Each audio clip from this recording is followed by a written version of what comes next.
Welcome to Gender Chronicles. Dive into the fascinating world of gender dynamics as we unravel the threads of tradition, change, and identity. Together, we'll explore the intricate relationships between the sexes, empowering you to navigate them with clarity, confidence, and insight. The topic today is the unholy alliance between feminism and capitalism. By the end of this video, you will understand how these two systems have been strange bedfellows. Feminism has long been heralded as a revolutionary force for gender equality. But what if we told you that feminism, while fighting for women's rights, has also been a powerful ally of capitalism? It's a provocative idea, but one grounded in the harsh realities of the modern economic system. Let's unpack this complex relationship. To understand this, we need to go back to Karl Marx, the father of the left, and his analysis of capitalism.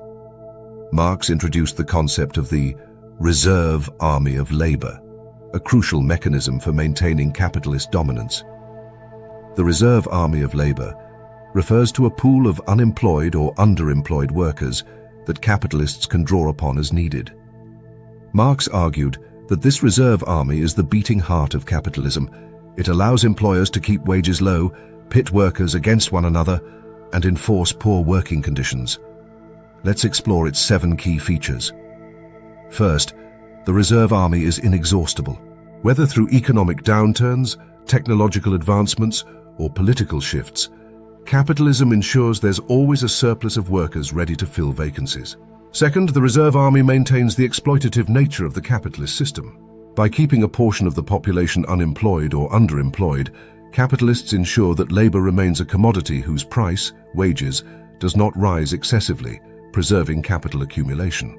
Third, it is a tool of division.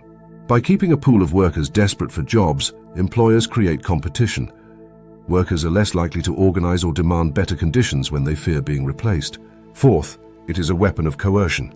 The mere existence of this surplus pressures workers to accept lower wages and endure exploitation, knowing that their replacement is just around the corner. Fifth, the reserve army of labor facilitates technological change. As industries adopt labor-saving technologies, workers are displaced into the reserve army. This displacement provides a buffer that enables capitalists to restructure production without encountering resistance from labor shortages. Sixth, it is a weapon of coercion. The capitalists use the reserve army of labor as a means of social control to threaten, discipline, and punish workers. The mere existence of this surplus pressures workers to accept deplorable working conditions, long hours, lower wages, and endure exploitation, knowing that their replacement is just around the corner. And finally, the reserve army of labor has a global dimension. Marx's analysis extends beyond national economies. In the international context, the reserve army also includes workers in developing regions who can be drawn into global labor markets, often on exploitative terms.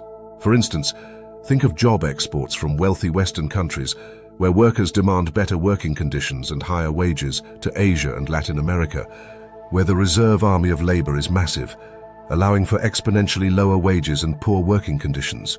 This way, capitalists punished workers in the West by deploying the international reserve army of labor. Enter feminism. By the mid-20th century, waves of feminist activism sought to liberate women from the private sphere and grant them economic independence. Women entered the workforce in unprecedented numbers, breaking barriers and defying patriarchal norms. But this monumental victory also served capitalism in a way few anticipated. How did feminism accomplish this? By dramatically expanding the reserve army of labor. Feminism transformed millions of women into wage laborers, swelling the workforce and amplifying capitalism's most potent weapon. Employers now had an even larger pool of workers to choose from, doubling down on competition and eroding the bargaining power of employees. Feminism transformed and repurposed women to service capitalism. In the domestic spheres, feminism made sure that husbands and wives, who until then went to bed together as lovers, now went to the same bed as rivals, as competitors, and as enemies, all vying for the capitalists' attention and all desiring to surrender themselves as cheap labor to the capitalist machine. It was a race to the bottom. This surge in labor supply had profound effects. Wages stagnated or declined as more people competed for the same jobs. Wages stagnated or declined as more people competed for the same jobs. In the United States, for instance, wage growth has not kept pace despite significant increases in worker productivity. This disconnect between productivity and wages is a major factor in wage stagnation. The Bureau of Labor Statistics data shows that median real wages have remained more or less the same since the 1970s. This means that the typical worker's earnings, adjusted for inflation, have remained relatively flat. In the end, gender equality in the workforce, while a triumph, also became a tool for capitalists to drive down costs and maintain poor working conditions. The rhetoric of empowerment masked the reality of exploitation. Capitalists have feminism to thank for this amazing accomplishment.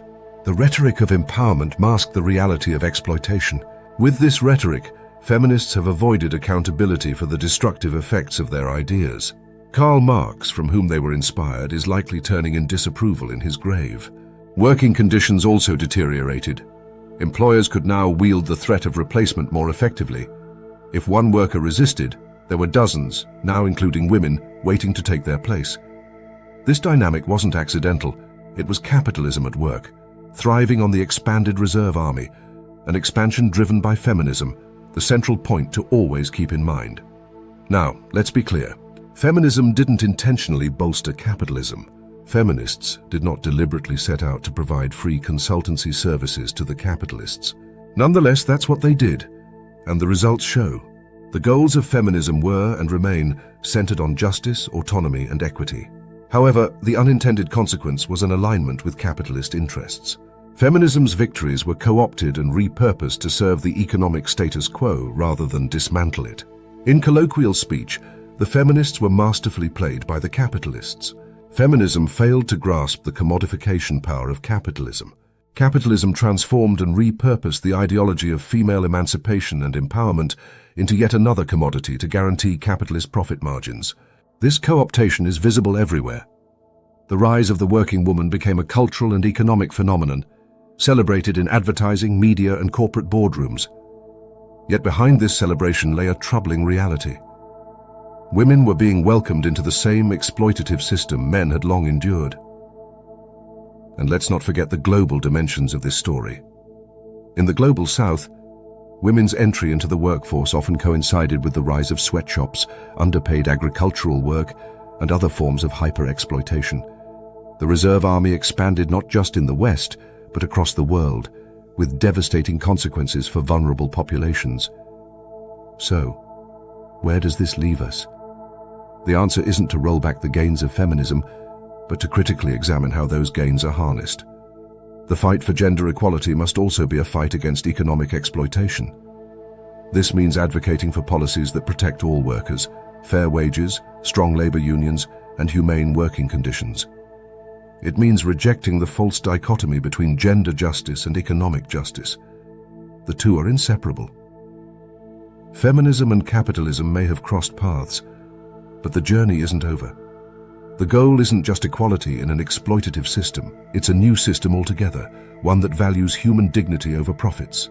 Together, we can reimagine a world where liberation doesn't come at a cost. Are you ready to join the fight? So, what do you think? How do you think feminism's push for women's economic independence has shaped the modern workforce, both positively and negatively? Consider the tension between empowerment and exploitation in capitalist systems. What are the long-term consequences of an expanded reserve army of labor on workers' rights and economic equality, regardless of gender? Reflect on how competition among workers affects wages and working conditions. Do you believe that the feminist movement can achieve gender equality without addressing the structural inequalities of capitalism? Why or why not? Think about the intersection of social and economic justice. How can we ensure that victories for gender equality in the workplace don't come at the expense of economic fairness for all workers? Explore potential solutions like policy reforms, unionization, or alternative economic systems. What steps can individuals and communities take to challenge the co-optation of social justice movements by capitalist interests? Consider grassroots organizing, advocacy, and coalition building as pathways to change. Thank you for tuning in. If you found this video thought-provoking or inspiring, we'd love to hear your thoughts. Drop a comment below. Don't forget to hit the like button and subscribe to stay connected. Got a topic on your mind? Share your ideas with us. We're always eager to explore what matters to you.